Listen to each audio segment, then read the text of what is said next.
"Hello, there's Milio," said somebody near me. I looked at the man who had been pointed out as I had been wishing for a long time to meet this Don Juan. He was no longer young. His gray hair looked a little like those fur bonnets worn by certain northern peoples, and his long beard, which fell down over his chest, had also somewhat the appearance of fur. He was talking to a lady, leaning toward her, speaking in a low voice, and looking at her with an expression full of respect and tenderness. I knew his life, or at least as much as was known of it. He had loved madly several times, and there had been certain tragedies with which his name had been connected. When I spoke to women who were the loudest in his praise, and asked them whence came this power, they always answered, after thinking for a while, "I don't know, he has a certain charm about him." He was certainly not handsome. He had none of the elegance that we ascribe to conquerors of feminine hearts. I wondered what might be his hidden charm. Was it mental? I never had heard of a clever saying of his. In his glance, perhaps, or in his voice. The voices of some beings have a certain irresistible attraction, almost suggesting the flavor of things good to eat. One is hungry for them, and the sound of their words penetrates us like a dainty morsel. A friend was passing. I asked him, "Do you know Monsieur Milial?" "Yes." "Introduce us." A minute later we were shaking hands and talking in the doorway. What he said was correct, agreeable to hear. It contained no irritable thought. The voice was sweet, soft, caressing, musical, but I had heard others much more attractive, much more moving. One listened to him with pleasure, just as one would look at a pretty little brook. No tension of the mind was necessary in order to follow him. No hidden meaning aroused curiosity. No expectation awoke interest. His conversation was rather restful, but it did not awaken in one either a desire to answer, to contradict, or to approve, and it was as easy to answer him as it was to listen to him. The response came to the lips of its own accord, as soon as he had finished talking, and phrases turned toward him as if he had naturally aroused them. One thought soon struck me. I had known him for a quarter of an hour, and it seemed as if he were already one of my old friends. That I had known all about him for a long time, his face, his gestures, his voice, his ideas.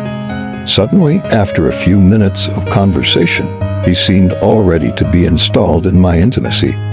All constraint disappeared between us, and had he so desired, I might have confided in him as one confides only in old friends.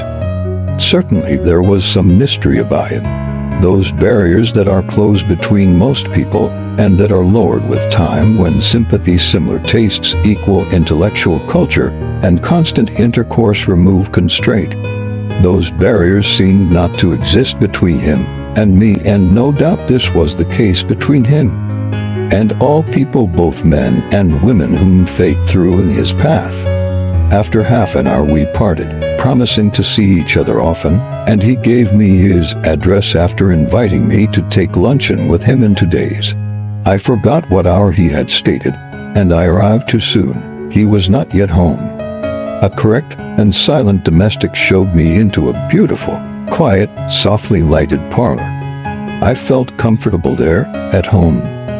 How often I have noticed the influence of apartments on the character and on the mind. There are some which make one feel foolish, in others, on the contrary, one always feels lively. Some make us sad, although well lighted and decorated in light-colored furniture. Others cheer us up, although hung with somber material. Our eye, like our heart, has its likes and dislikes, of which it does not inform us, and which it secretly imposes on our temperament.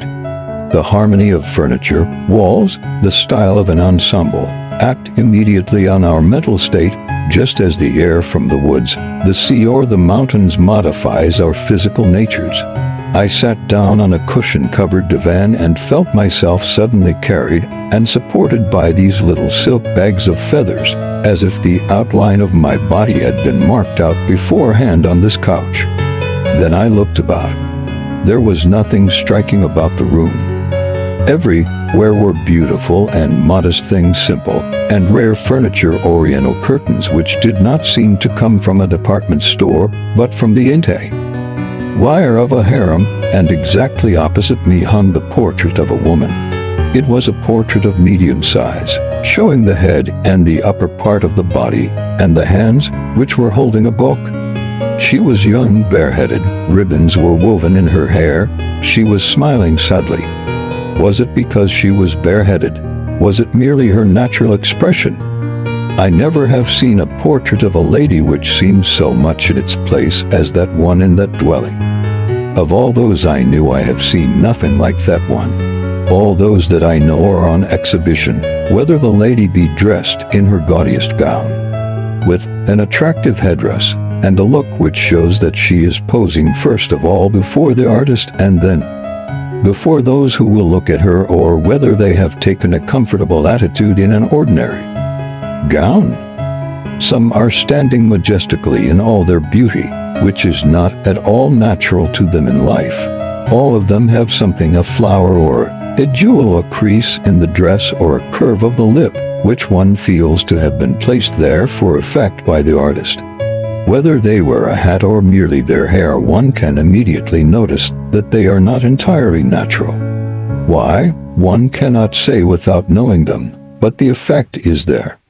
They seem to be calling somewhere on people whom they wish to please, and to whom they wish to appear at their best advantage, and they have studied their attitudes, sometimes modest, sometimes haughty. What could one say about this one? She was at home and alone.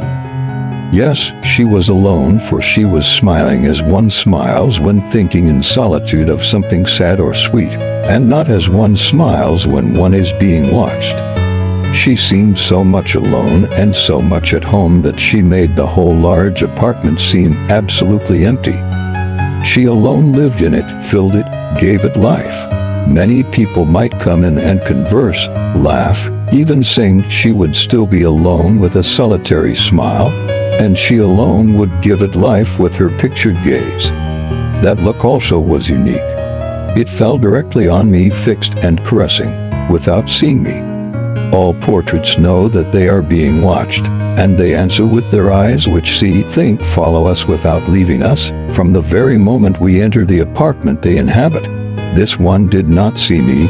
It saw nothing, although its look was fixed directly on me. I remembered the surprising verse of Baudelaire, "And your eyes attractive as those of a portrait." They did indeed attract me in an irresistible manner, those painted eyes which had lived, or which were perhaps still living, threw over me a strange, powerful spell. Oh, what an infinite and tender charm, like a passing breeze, like a dying sunset of lilac, rose, and blue, a little sad like the approaching night, which comes behind the sombre frame, and out of those impenetrable eyes. Those eyes, created by a few strokes from a brush, hide behind them the mystery of that which seems to be and which does not exist, which can appear in the eyes of a woman, which can make love blossom within us. The door opened and Milial entered. He excused himself for being late. I excused myself for being ahead of time. Then I said, "Might I ask you who is this lady?" He answered, "That is my mother. She died very young." Then I understood whence came the inexplicable attraction of this man.